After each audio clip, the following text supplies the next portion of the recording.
we're here this afternoon at Judys Affordable Vintage Fair, which has visited Brighton Racecourse, and luckily we are getting to speak to Judy. Hello. How are you doing? I'm really well, yeah, tired, but Of course. we've had a really successful day.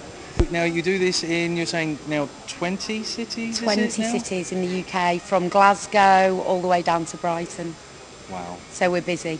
Okay, so now, so effectively you're organising all of these fairs at these different locations.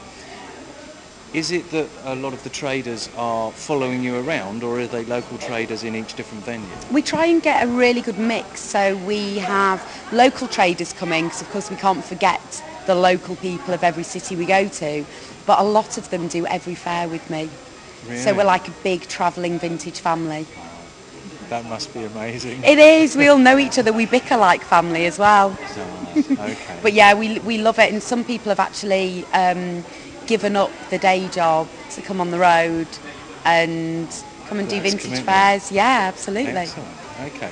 So the periods covered by most of your stallholders would be what, do you think? We cover a huge spectrum. So what we like to say is 1920s to the 1980s. Right. I know some people think that 1980s isn't vintage, but the students and younger people, it's cheaper and easier to buy. Yeah. And some traders do have things pre-1920s, but I like to think of that as antique and period as opposed to vintage. Okay. I mean, we've been arguing about the difference between what's retro, what's vintage, Yeah. and what's antique.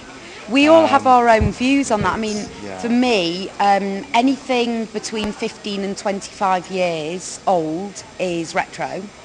Anything over 25 years old is vintage. And generally anything over 80, 90 years old is period, antique. I know this is your first visit to the Brighton Racecourse Yeah. site, but when did all this begin for you? It started over 5 years ago now. So we had, I wanted to create a new type of vintage event. I was working as a fashion stylist, but I was really interested in how people reuse, wear something that somebody else has worn, or look back. When I studied fashion, I was really interested in the history of items, and not just something of that period, but an actual story that would go with the item and how nice that was. And when I started visiting vintage fairs, I found that quite a lot of them had things were quite precious. And some vintage I feel shouldn't be so precious, so I set up a new type of event in London, and then within about 8 months I started touring it around the country. I'm presuming that most of the 80s kit that's here would be real. Yeah. But if you're going back a lot further, Yeah. Is it the stuff here is reproduction, or is it mainly original? I think you'll find that that it is mainly original.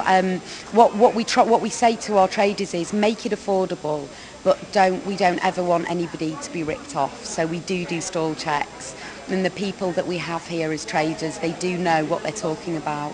I mean, sometimes I know with labels like Bieber and some iconic labels, they have been copied, and it is very difficult to tell. It's about finding the right trader, which thankfully we do have here, who will be able to tell and will be able to inform people. So if something is repro, they will tell somebody it's repro. Excellent. And then you'll pay less for it. Okay, so obviously we're here today. Yeah. That means anyone that's going to be watching this footage won't have been, or Yes. probably won't have been. So when next are you running a Brighton event? We're going to come back to Brighton in May.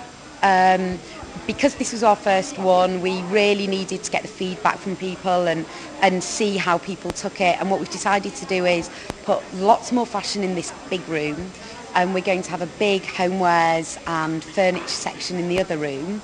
We're going to have, we unfortunately didn't have our live music today, our 1940s singing sensations.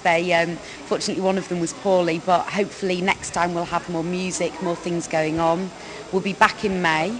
And if they need to get stuff sooner, yeah. Where's your next venue from here? Our next venue that's closer is London. We've got a huge vintage furniture flea on the 21st of November. That's my new venture at York Hall in Bethnal Green, and that is mid-century homewares and furniture. But if anyone wants any details, visit our website. Obviously, everything's on your website. Yeah, yes. vintagefair.co.uk. That's fantastic.